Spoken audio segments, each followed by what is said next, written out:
Hello, good morning. Actually, it's almost afternoon, 11:55 my time. Welcome to a new edition of Merrill's Monday almost morning or barely morning market madness.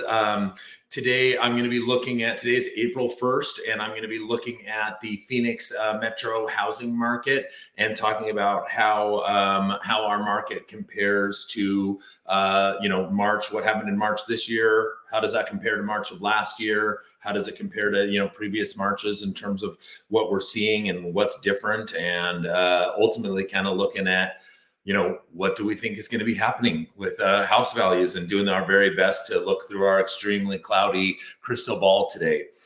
As always, I like to start with our month supply of inventory. So right now in our MLS, we have 16,940 active residential listings, 8,586 that are currently pending.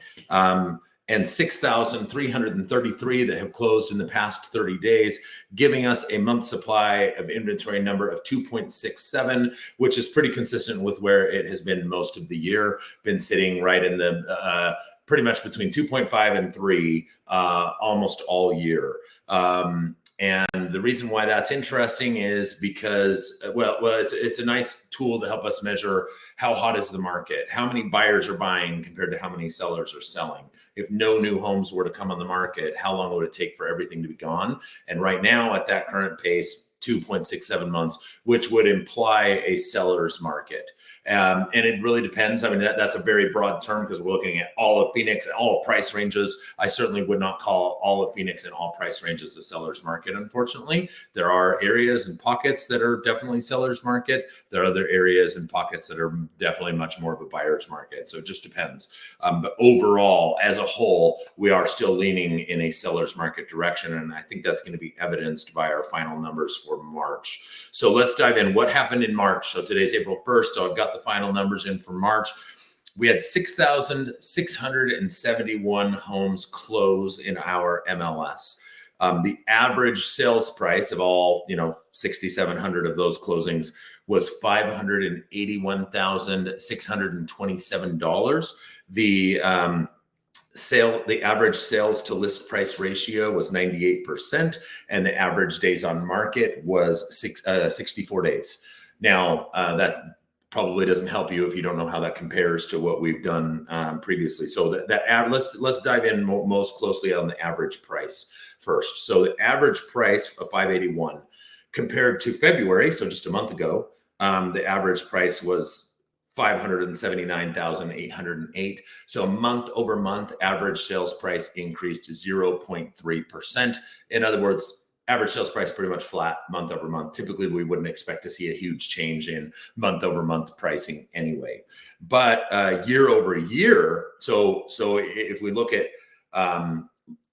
March of 2023, the average sales price at that time was only $541,952. So year over year, the average sales price, March to March, up 7.3%.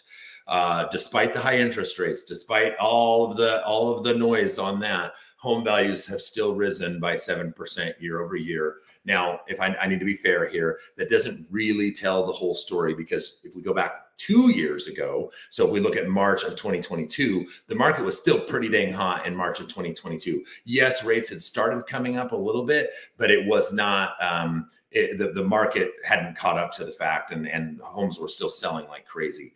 The average sales price in March of 2022 was $574,000. So if we look at how much of prices increased over the past 2 years, it's actually only 1.2%. So over the past two, so what really happened is we were at a high price, then they kind of went down, and then they came back up. Right, is what really kind of happened, is more realistic view of the story. But I'm kind of more interested in the amount of homes that sold. So prices still rising, or at worst case scenario, we can say that home values are quite stable right now. But the number of homes sold is kind of low.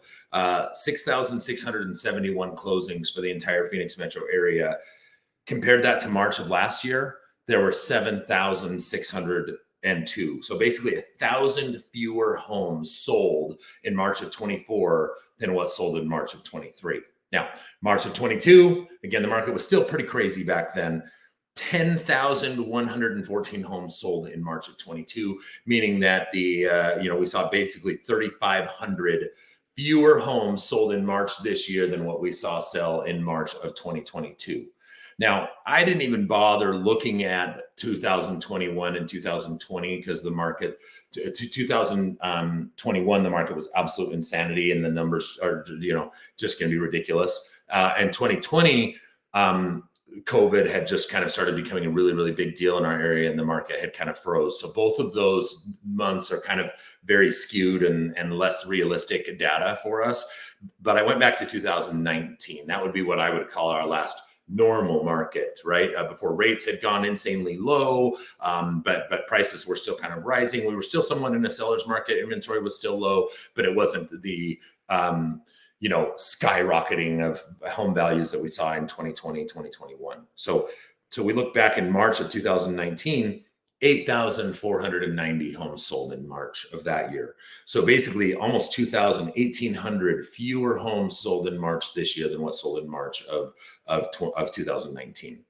So despite the fact that home values are rising, we're just not seeing a ton of activity. The amount of homes selling is lower than we would expect to see even in a typical March, and even lower than what we had last March, which was, rates were just as high last March. And so most of the year, January and February, our numbers for this year had really been trending quite closely to what we had done last year. Now, all of a sudden that's kind of shifted. And all of a sudden we're, 1,000 fewer sales in March of 24 compared to March of 23. And so I am a little concerned, and here's why. Inventory, the total number of homes available for sale, is actually increasing. Now, if we looked at 2023, the total number of homes available for sale was declining. So buyers were buying up homes faster than they were being listed or coming off the market. And now we're seeing the opposite. Lots of sellers putting their homes on the market, not as many buyers buying them.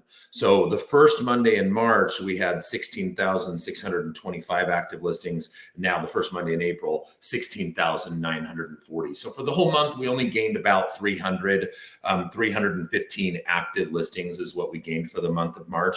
So it's not catastrophic. It's not like, oh my gosh, suddenly there's thousands of homes available. I'm not panicking about the inventory situation. I just think it's odd because in years past, usually when we get into the spring buying season, the buyer demand is so high that sellers can't list their homes fast enough. Everything is just selling so quickly that inventory is declining. And now we're seeing a different situation where inventory is increasing. And if that trend does continue, obviously, eventually supply will outpace demand and home values could fall. I'm not expecting any type of a major fall off a cliff, plummet, crash, anything like that. But I am concerned because what we typically see is inventory declining in the spring, and then summer hits, the market slows down, and inventory starts climbing again. And we kind of get this cycle that we go through every year. The fact that we're rising in the time that should be the highest amount of buyer demand, and then we'll continue to rise, or most likely we will continue to rise once the market slows down and what little buyer demand we have dissipates even further, then I think by summer or fall, we could be getting enough inventory to really be considered possibly more of a buyer's market by that time. And I wouldn't be shocked if we did. Now, if rates come down, then that is going to completely change this conversation. But if rates stay in this kind of high 6 area that we're at right now, I wouldn't even be remotely surprised if we started to see home prices wobble, dip, maybe 5% or something like that at the second half of this year. So it's something I'll be continuing to keep an eye on. But I do want to go back to one comparison. I was talking about, March of 2024 and how it looked compared to the other years. One thing I talked about how many homes sold in March of 2019, but I didn't show the average sales price yet. So again, the average sales price in March of this year was $581,627. We already established that's up 7% year over year. It's up 1.2% over the past 2 years. But if we go back to 2019, that's 5 years. So over the past 5 years, just before I even say it, like, I mean, everyone knows, of course, the market was bananas in 2020, 2000, the second half of 2020, all of 2021, and the first half of 2022, the market was bananas. But I'd be curious, like, maybe come up with a guess in your head. How much do you think the average sales price increased from March of 2019 to March of 2024? So over a 5-year period. Maybe a better way of thinking about it is if you had an investment, right? I mean, if you would put some money in the stock market, how much would you hope it would go up over the period of 5 years? Well, the average sales price in March of 2019 in our MLS was $340,761. So the 5-year average sales price increase is 70.1%.